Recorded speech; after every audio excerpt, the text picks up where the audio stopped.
किसान, बदलते भारत की शान।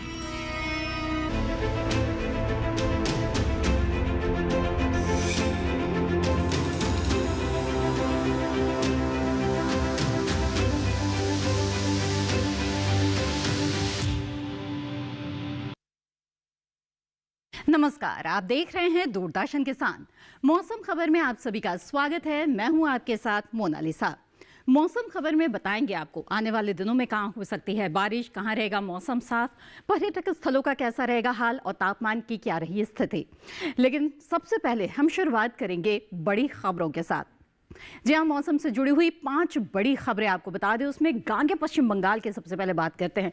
कहीं कहीं घना कोहरा छाने की उम्मीद गांगे पश्चिम बंगाल में बनती हुई नजर आ रही है। ओडिशा की बात की जाए तो ओडिशा में भी कहीं कहीं घना कोहरा छाने का अनुमान जताया गया है। इसके साथ ही अरुणाचल प्रदेश में कहीं कहीं हल्की बारिश या फिर बर्फबारी की भी संभावना बनती हुई नजर आ रही है। मध्य प्रदेश की बात की जाए तो 2 से 3 डिग्री तक न्यूनतम पारा यहां पर बढ़ सकता है। और इसके साथ ही कर्नाटक की बात करें तो कुछ दिनों में 2 से 3 डिग्री तक ऊपर रह सकता है अधिकतम तापमान। तो ये थी मौसम से जुड़ी हुई 5 बड़ी खबरें। आइए अब मौसम खबर में आगे बढ़ते हैं और बात करते हैं मौसम पूर्वानुमान की। इसमें आइए नजर डालते हैं सबसे पहले उत्तर भारत पर, जहां पर जम्मू कश्मीर, लद्दाख और हिमाचल प्रदेश की खास तौर पर बात करें तो कई जगहों पर बारिश के आसार नजर आ रहे हैं। लेकिन उत्तराखंड में कहीं कहीं बादल बरस सकते हैं। पंजाब, हरियाणा, दिल्ली और साथ ही उत्तर प्रदेश की बात की जाए तो यहां पर मौसम साफ रहेगा। यहां पर बारिश की संभावना फिलहाल बनती हुई नजर नहीं आ रही है। तो उत्तर भारत में हमने देखा कि आने वाले 24 से 48 घंटों में कौन कौन से हिस्से हैं जहां पर बारिश हो सकती है। रुक करते हैं पूर्वी भारत का, जहां पर बारिश के आसार नजर नहीं आ रहे हैं। लेकिन पूर्वोत्तर की बात करें तो हिमालय, पश्चिम बंगाल, सिक्किम, साथ ही असम, मेघालय में कहीं कहीं बादल बरस सकते हैं। लेकिन अरुणाचल प्रदेश में कई जगहों पर बरसात के आसार नजर आ रहे हैं। आइए अब रुक करेंगे दक्षिण भारत का। अंडमान निकोबार में बादल बरस सकते हैं, लेकिन इसके साथ ही लक्षद्वीप और तेलंगाना, तटीय आंध्र प्रदेश, रायलसीमा, तमिलनाडु, पुडुचेरी, केरल, साथ ही उत्तरी दक्षिण आंतरिक कर्नाटक और तटीय कर्नाटक की बात करें तो यहां पर बारिश के लिहाज से मौसम साफ रहेगा। इसके साथ ही जो पश्चिम भारत है और मध्य भारत है, यहां पर भी बरसात के आसार नजर नहीं आ रहे हैं। मौसम साफ रहेगा बारिश के लिहाज से। राजस्थान हो, गुजरात, सौराष्ट्र, कच्छ या फिर कोंकण हुआ, मध्य महाराष्ट्र, मराठवाड़ा, विदर्भ, मध्य प्रदेश और साथ ही छत्तीसगढ़ में भी बारिश के आसार नजर नहीं आ रहे हैं। यहां पर मौसम साफ रहेगा। अब बात कर लेते हैं पिछले 24 घंटों की। देखते हैं कैसा रहा मौसम का मिजाज। हिमाचल प्रदेश की बात की जाए तो यहां पर कहीं कहीं पर बारिश दर्ज की गई है। इसके साथ ही ओडिशा में कुछ जगहों पर घना कोहरा रहा है। उप हिमालय, पश्चिम बंगाल में भी घना कोहरा रहा। मेघालय में भी, अरुणाचल में कहीं कहीं बादल बरसे, कहीं बारिश हुई तो कहीं बर्फबारी भी हुई। जी हाँ, तो अरुणाचल प्रदेश के बारे में भी आपने जान लिया कि पिछले 24 घंटों में कैसा रहा मौसम का मिजाज। इसके साथ ही यहाँ पर मौसम खबर में वक्त हो चला है छोटे से ब्रेक का। ब्रेक के बाद तापमान की स्थिति के बारे में जानेंगे। आप बने रहें दूरदर्शन किसान पर।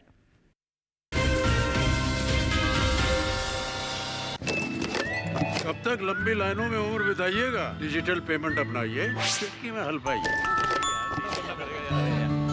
पुराने तरीके कब तक अपनाइएगा? डिजिटल पेमेंट बहुत आसान है। देखिए, चुटकी में पेमेंट चुका। बटुआ ढूंढ रहे हैं? डिजिटल पेमेंट अपनाइए, कभी भी कहीं भी और सुरक्षित। हमने तो इन्हें डिजिटल पेमेंट करना सिखा दिया है। आपने? आरबीआई कहता है कि डिजिटल पेमेंट अपनाओ, औरों को भी सिखाओ। फसल की क्या है चाल, किस मंडी का क्या है हाल, उतरते चढ़ते भाव का असर, आयात निर्यात का क्या है असर, कैसा रहेगा आगे बाजार, बताएंगे मंडियों के जानकार। देखिए मंडी खबर सोमवार से शनिवार शाम 5 बजे सिर्फ दूरदर्शन किसान चैनल पर।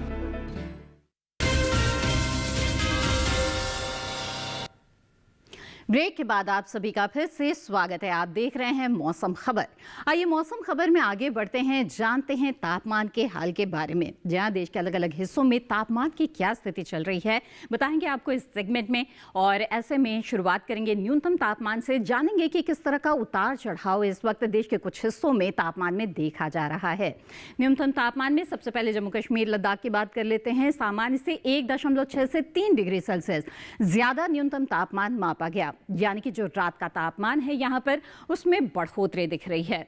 इसके साथ ही आगे बढ़ते हैं और उत्तर प्रदेश का रुख करते हैं। पश्चिमी और पूर्वी उत्तर प्रदेश साथ ही दिल्ली में विपरीत स्थिति नजर आई, जहां पर सामान्य से 1.6 से 3 डिग्री सेल्सियस कम न्यूनतम तापमान दर्ज किया गया। और बात करते हैं मध्य महाराष्ट्र की, साथ ही मराठवाड़ा की। यहाँ का रुख कर ले तो सामान्य से 3.1 से 5 डिग्री सेल्सियस ज्यादा रहा है न्यूनतम तापमान। तो कई जगहों पर न्यूनतम तापमान में इजाफा देखा जा रहा है। आपको बता दें कि गुजरात, सौराष्ट्र, कच्छ में भी इसी तरह की स्थितियां नजर आ रही है। विदर्भ में भी, जहां पर सामान्य की तुलना में 1.6 से 3 डिग्री सेल्सियस ज्यादा न्यूनतम तापमान मापा गया। अब बात करते हैं पूर्वी मध्य प्रदेश की। यहाँ पर सामान्य की तुलना में 3.1 से 5 डिग्री सेल्सियस कम रहा है न्यूनतम तापमान। अब आगे बढ़ते हैं, बता दें आपको कि पंजाब के आदमपुर में 5.3 डिग्री सेल्सियस रहा न्यूनतम तापमान, जो कि मैदानी इलाकों में सबसे कम है। अब अधिकतम तापमान पर नजर डाल लेते हैं तो जम्मू कश्मीर, लद्दाख, हिमाचल प्रदेश, उत्तराखंड साथ ही पंजाब में सामान्य की तुलना में 3.1 से 5 डिग्री सेल्सियस ज्यादा अधिकतम तापमान मापा गया। दिन के तापमान में बढ़ोतरी इन क्षेत्रों में देखी जा रही है। अब आगे बढ़ते हैं और रुख करते हैं तेलंगाना, तटीय आंध्र प्रदेश, छत्तीसगढ़ और ओडिशा का, जहां पर सामान्य के मुकाबले 3.1 से 5 डिग्री सेल्सियस ज्यादा अधिकतम तापमान मापा गया। तो कई हिस्सों में जो दिन का तापमान है उसमें बढ़ोतरी दिख रही है, जिसमें ये भी शामिल है। विपरीत स्थिति नजर आई है असम में, जहां पर सामान्य की तुलना में 3.1 से 5 डिग्री सेल्सियस कम रहा है अधिकतम तापमान। यहाँ पर जो दिन का तापमान है उसमें कुछ जो गिरावट है वो दर्ज की गई है।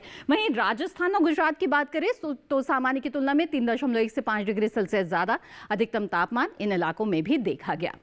आइए अब रुख कर लेते हैं तटीय आंध्र प्रदेश के नंदीगाम का, जहां पर 37.6 डिग्री सेल्सियस रहा है अधिकतम तापमान, जो कि मैदानी इलाकों में सबसे ज्यादा है। तो जाना आपने कि जो मैदानी इलाके हैं उसमें सबसे ज्यादा और सबसे कम तापमान की स्थिति किन किन क्षेत्रों में रही और किस तरह से देश के कई हिस्से हैं जिसमें तापमान में उतार चढ़ाव देखा जा रहा है। खासतौर पे सामान्य के मुकाबले अधिक तापमान, चाहे वो न्यूनतम तापमान हो या फिर अधिकतम तापमान हो, ये बढ़ोतरी देखी जा रही है देश के कई हिस्सों में। बहरहाल आगे बढ़ते हैं अब मौसम खबर में। देश के अलग अलग शहरों पर नजर डाल लेते हैं और देखते हैं कि बीते दिन यहाँ पर तापमान की क्या स्थिति रही।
जहाँ तो देश भर के तमाम इलाकों के तापमान की क्या स्थिति चल रही है ये जाना आपने इस सेगमेंट में। आगे हम बात करेंगे वायु की गुणवत्ता की, साथ ही पर्यटक स्थलों पर कैसा मौसम आपको मिल सकता है आने वाले 4 दिनों के दौरान, ये भी आपको बताएंगे। लेकिन फिलहाल मौसम खबर में वक्त हो गया है एक और छोटे से ब्रेक का। आप बने रहें दूरदर्शन किसान पर।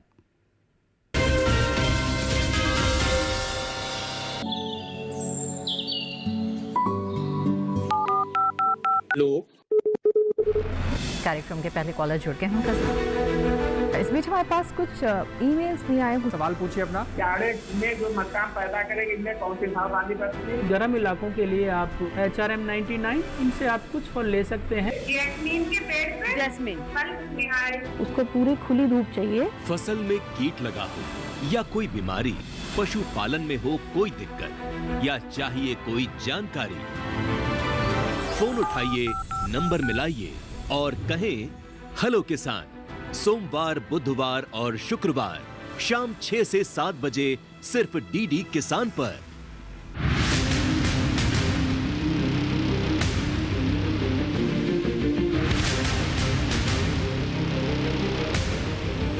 जब तपती है धरती, सूरज उगलता है आग, ठंड में जब सर्दी जमा देती सबके हाल, सब छुप जाते अपने अपने घरों में, तब बाहर निकलता सिर्फ एक इंसान, भरने के लिए हम सबका पेट, खून को पसीने की तरह देता बहा, थक जाता, झुलस जाता, हो जाता बीमार, तब उसकी सेहत का ध्यान रखता सिर्फ डीडी किसान।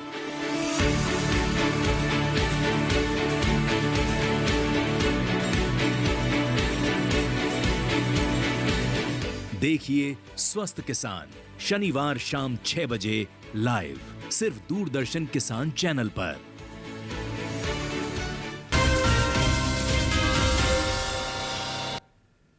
ब्रेक के बाद आप सभी का फिर से स्वागत है। आप देख रहे हैं मौसम खबर। मौसम खबर में आगे बढ़ते हैं और अब बारी है जानने की वायु की गुणवत्ता के बारे में। जहां जिस हवा में हम सांस ले रहे हैं उसकी हवा अच्छी है, खराब है या फिर महज संतोषजनक के स्तर पर है, ये जानना बेहद जरूरी है क्योंकि इससे सीधा सीधा हमारा जो स्वास्थ्य है वो प्रभावित होता है। तो ऐसे में जानेंगे कि आपके शहर की हवा कैसी है एयर क्वालिटी इंडेक्स के आधार पर। ऐसे में दिल्ली की सबसे बात करें तो 220 है यहाँ पर वायु की गुणवत्ता, यानी कि थोड़ी खराब की श्रेणी पर ये आ चुका है। वहीं पुणे की बात करें तो 143 वायु गुणवत्ता सूचकांक है, यानी कि संतोषजनक हवा इस वक्त पुणे शहर की है। वहीं मुंबई का रुख करें तो 144 है एयर क्वालिटी इंडेक्स, यानी यहां की हवा भी संतोषजनक स्तर पर है। वहीं कोलकाता की बात कर लेते हैं, 139 है वायु गुणवत्ता सूचकांक, यानी कि संतोषजनक हवा कोलकाता में। अब बात करते हैं लखनऊ की, जहां पर 149 है एयर क्वालिटी इंडेक्स, यानी कि लखनऊ की हवा भी संतोषजनक कही जा सकती है। पटना का रुख करें तो 196 है एयर क्वालिटी इंडेक्स, यानी कि संतोषजनक हवा पटना की है। वहीं हैदराबाद में 103 है वायु गुणवत्ता सूचकांक, यानी संतोषजनक स्तर पर यहां की भी हवा इस वक्त बनी हुई है। अहमदाबाद की बात कर लेते हैं, 156 यहां पर एयर क्वालिटी इंडेक्स है, संतोषजनक हवा अहमदाबाद शहर की भी। अब बेंगलुरु की बात करते हैं, 106 है यहां पर एयर क्वालिटी इंडेक्स, यानी संतोषजनक हवा इस वक्त बेंगलुरु शहर की भी है। तो देखा आपने, देश के ये वो शहर है जहां पर हवा अभी कमोबेश संतोषजनक के स्तर पर बना हुआ है। अब आगे बढ़ते हैं और पर्यटन पूर्वानुमान पर नजर डालते हैं। जम्मू कश्मीर की बात करें तो गुलमर्ग में आने वाले 3 दिनों के दौरान हल्की बर्फबारी के आसार बनते दिख रहे हैं। 3 से -3 के बीच यहां पर तापमान रहेगा सोमवार से लेकर बुधवार तक। गुरुवार की बात करें तो गुरुवार को मौसम खुल जाएगा और 4 से -5 के बीच यहां पर तापमान का हाल रह सकता है। तो जाना आपने कि गुलमर्ग अगर आप जाने की सोच रहे हैं तो आने वाले 3 दिनों के दौरान आपको हल्की बर्फबारी मिल सकती है। वहीं हिमाचल प्रदेश के धर्मशाला की बात करें तो आने वाले 2 दिनों के दौरान बारिश के आसार नजर आ रहे हैं। 18 डिग्री रहेगा अधिकतम तापमान, तो 3 डिग्री न्यूनतम तापमान। बुधवार गुरुवार को हालांकि मौसम खुल जाएगा, साफ मौसम रहेगा, अधिकतम तापमान में भी बढ़ोतरी आ सकती है। 19 डिग्री अधिकतम तापमान, तो 3-4 डिग्री के आसपास यहाँ पर न्यूनतम तापमान का हाल रहेगा। तो हिमाचल प्रदेश के धर्मशाला में भी आपने जान लिया आने वाले 4 दिनों का हाल। अब आगे बढ़ते हैं, बात करते हैं उत्तराखंड के मसूरी की। तो यहाँ पर सोमवार और मंगलवार को साफ मौसम रहेगा, लेकिन बादलों की लुका छिपी भी चल सकती है और 16 से 6 के बीच यहाँ पर तापमान की स्थिति रहेगी। बुधवार गुरुवार की बात करें तो साफ मौसम बना रहेगा, 15 डिग्री सेल्सियस अधिकतम तापमान, साथ ही 5 डिग्री सेल्सियस न्यूनतम तापमान, यानी कि मंगलवार से बुधवार के बीच 1 डिग्री की गिरावट यहाँ पर आ सकती है तापमान में। आगे बढ़ते हैं, बात कर लेते हैं अब पंजाब के अमृतसर के बारे में, जहां पर सोमवार को हल्के बादल छाने के आसार नजर आ रहे हैं। 23 से 8 के बीच तापमान रहेगा। अगले दिन तापमान में बढ़ोतरी, मौसम भी साफ हो जाएगा, 25 से 9 तापमान रह सकता है। लेकिन बुधवार को तापमान में गिरावट के साथ 24 से 8 के बीच तापमान की स्थिति रहेगी, साथ ही हल्के बादल भी छा सकते हैं। गुरुवार को फिर से तापमान में गिरावट के साथ 23 से 7 के बीच यहाँ पर तापमान रह सकता है। अब आगे बढ़ते हैं, जान लेते हैं ओडिशा के पुरी का हाल कैसा रहेगा। तो यहाँ पर सोमवार मंगलवार को आपको सुबह धुंध मिल सकती है, लेकिन साथ ही दिन चढ़ने के साथ मौसम साफ हो जाएगा। बुधवार गुरुवार को मौसम बिल्कुल साफ यहाँ पर बना रहेगा, 31 से 22 के बीच रहेगा तापमान। सोमवार को अगले दिन तापमान में बढ़ोतरी के साथ 33 से 23 के बीच तापमान की स्थिति रहेगी, जो बुधवार को भी बरकरार रहेगा और गुरुवार को भी अधिकतम तापमान बरकरार रहेगा, लेकिन न्यूनतम तापमान में 1 डिग्री की गिरावट आ सकती है। अब आगे बढ़ते हैं, बिहार के बोधगया की बात करते हैं। यहाँ पर भी सुबह आपको कोहरा मिल सकता है, लेकिन दिन चढ़ने के साथ ही मौसम खुल जाएगा। तापमान में बढ़ोतरी के आसार यहाँ पर नजर आ रहे हैं। 26 से 12 सोमवार को तापमान रहेगा, तो 27 से 13 मंगलवार को फिर से बढ़ोतरी के साथ बुधवार को 28 से 14 तापमान रहेगा, जो गुरुवार को भी बना रहेगा, बरकरार रहेगा। तो यहाँ पर लगातार तापमान में बढ़ोतरी आती रहेगी। अब बात करते हैं पश्चिम बंगाल के कालिम्पोंग की। यहाँ पर बारिश हो सकती है सोमवार को। 14 से 10 के बीच तापमान की स्थिति रहेगी। मंगलवार, बुधवार और गुरुवार को हल्के बादल भी छा सकते हैं। साथ ही तापमान में उतार चढ़ाव भी नजर आ रहा है। 13 से 11 मंगलवार को, तो बुधवार को 15 से 11 और 15 से 10 के बीच तापमान गुरुवार को रहेगा। तो खास तौर पर आपको बता दें कि यहाँ पर तापमान के उतार चढ़ाव की स्थितियां बन सकती है। अब आगे बढ़ते हैं, जान लेते हैं कि तमिलनाडु के रामेश्वरम की क्या स्थिति रहेगी। यहाँ पर आने वाले 4 दिनों की बात की जाए तो मौसम साफ रहेगा, लेकिन हल्के बादल छाने के भी आसार बनते दिख रहे हैं। 30 डिग्री सेल्सियस अधिकतम तापमान रहेगा सोमवार मंगलवार को, और 1 डिग्री की बढ़ोतरी के साथ बुधवार गुरुवार को ये 31 हो जाएगा।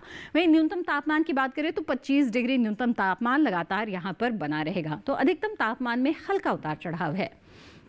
अब आगे बढ़ते हैं, केरल के कोट्टायम की बात कर लेते हैं, जहां पर बिल्कुल साफ मौसम आपको मिलने जा रहा है आने वाले 4 दिनों के दौरान। 36 डिग्री सेल्सियस अधिकतम तापमान सोमवार मंगलवार को रहेगा, तो 21 डिग्री न्यूनतम तापमान।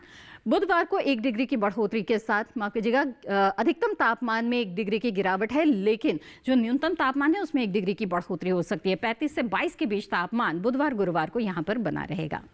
अब आप बात करते हैं गुजरात के भुज की। यहाँ पर भी साफ मौसम रहेगा आने वाले 4 दिनों के दौरान। बिल्कुल धूप यहाँ पर निकली रहेगी। 34 डिग्री सेल्सियस अधिकतम तापमान लगातार बना रहेगा। न्यूनतम तापमान में हम धीरे धीरे बढ़ोतरी का ट्रेंड देख रहे हैं। सोमवार को 15, जो गुरुवार तक आते आते 17 डिग्री सेल्सियस तक न्यूनतम तापमान आ जाएगा। अधिकतम तापमान में कोई बदलाव नहीं है। 34 डिग्री लगातार यहाँ पर बना रहेगा और धूप निकली रहेगी। तो जाना आपने किस तरह का मौसम आपको मिल सकता है पर्यटक स्थलों में आने वाले 4 दिनों के दौरान। अब आगे बढ़ते हैं, मौसम के लिहाज से खेती किसानी की बात करते हैं। तो देश के कई हिस्सों में इस वक्त किसान जो है वो कृषि कार्य किस तरह के करें, ये जानना बेहद ही जरूरी है, क्योंकि इसमें मौसम की अहम भूमिका रहती है। अगर साफ मौसम है तो उसमें किस तरह के रोग व कीट लगने की आशंका है, क्या उपाय करने हैं, बुआई रोपाई का काम किस समय करना है, ये सभी बातें जानना जरूरी है। इस बारे में अहम जानकारी के साथ हमारे साथ जुड़ रहे हैं एआई एंकर कृष। नमस्कार, आप देख रहे हैं डीडी किसान। मैं हूं एआई कृष और आज हम बिहार और झारखंड में होने वाली खेती किसानी से संबंधित सलाहों के बारे में पूरी जानकारी देंगे।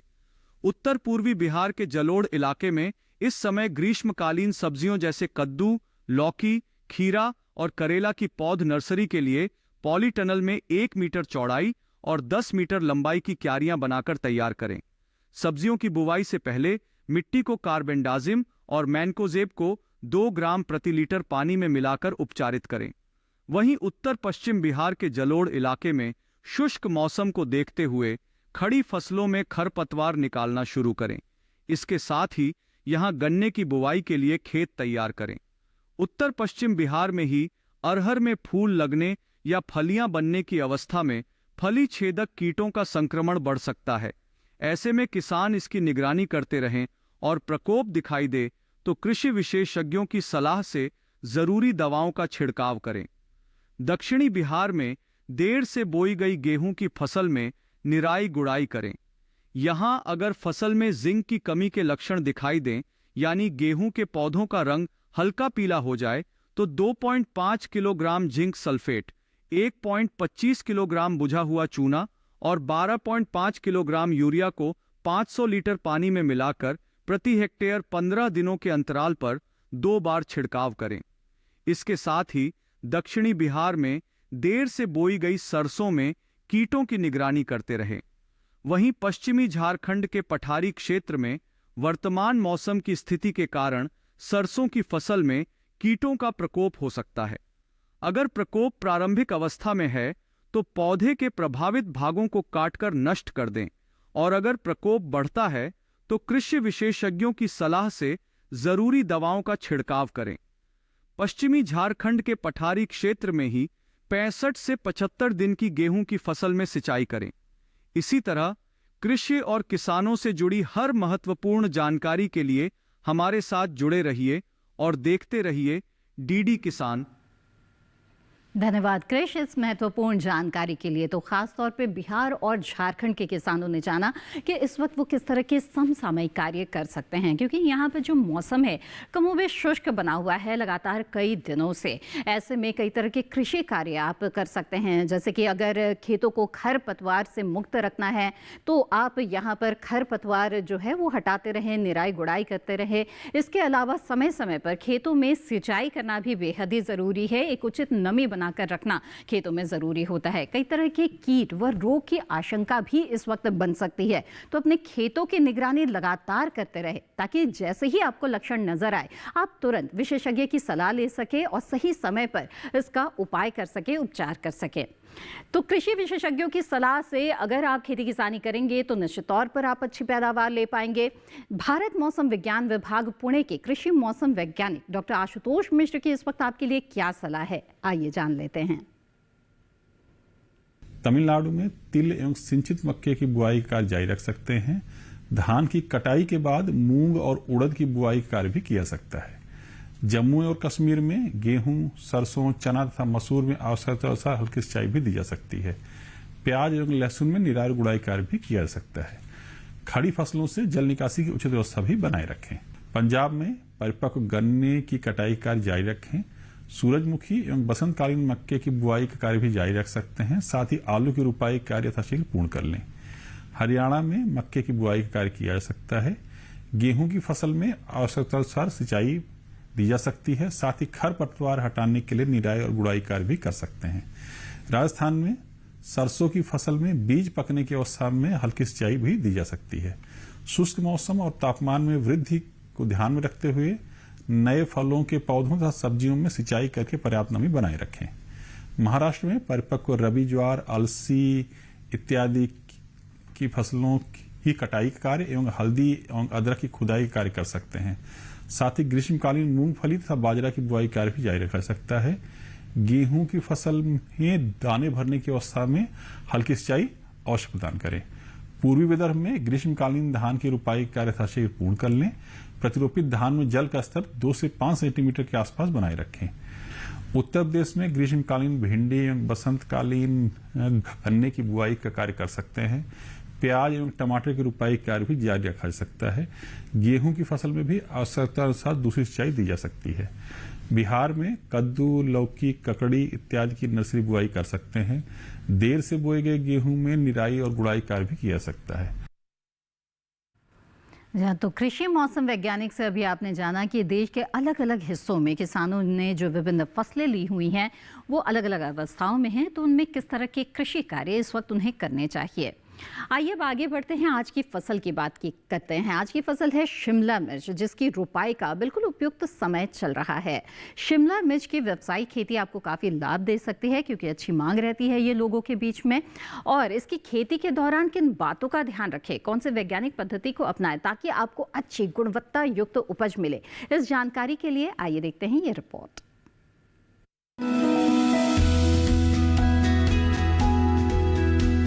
शिमला मिर्च की बुआई का समय चल रहा है। सर्दी का मौसम इसकी खेती के लिए उपयुक्त माना जाता है। वैसे शेड में 12 महीने इसकी खेती की जा सकती है। इसकी खेती के लिए सबसे पहले नर्सरी लगाई जाती है। नर्सरी तैयार होने पर इसे मुख्य खेत में रोप दिया जाता है। ज्यादातर हरी शिमला मिर्च बाजार में दिखाई देती है, वरना लाल और पीली शिमला मिर्च की भी अच्छी मांग है। रोपाई करते समय ध्यान रखें कि पौध से पौध की दूरी 45 सेंटीमीटर और कतार से कतार की दूरी 7 सेंटीमीटर रखें। रोपाई के तुरंत बाद पौध में हल्की सिंचाई जरूर कर लें। उसके बाद 10 से 15 दिन के अंतराल पर फसल में सिंचाई करते रहें। इससे फसल की अच्छी बढ़वार में मदद मिलेगी। सर्दियों में पाले से फसल को नुकसान हो सकता है। पाला लगने से पौध सूख जाती है और झुलस जाती है। इससे बचाव के लिए पौध में सिंचाई जरूर करें। पाला पड़ने पर पौधे में मौजूद पानी जम जाता है और सिंचाई करने से ऐसी स्थिति से बचा जा सकता है। इसके अलावा पाले से फसल को बचाने के लिए 2 ग्राम सल्फर को 1 लीटर पानी में मिलाकर छिड़काव करें। सल्फर के छिड़काव से पौधों में गर्मी बनी रहेगी। इसके अलावा शिमला मिर्च की फसल में सफेद मक्खी के हमले का खतरा रहता है। इससे बचाव के लिए दवा का छिड़काव विशेषज्ञ की सलाह से ही करें। इसके अलावा सफेद मक्खी से बचाव के लिए नेट हाउस में शिमला मिर्च की रोपाई करना बेहतर रहता है।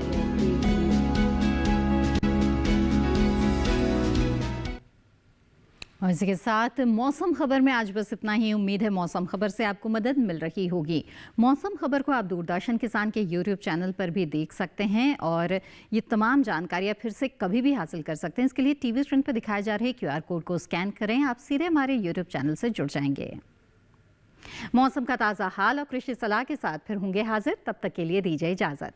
आप बने रहें दूरदर्शन किसान पर। नमस्कार।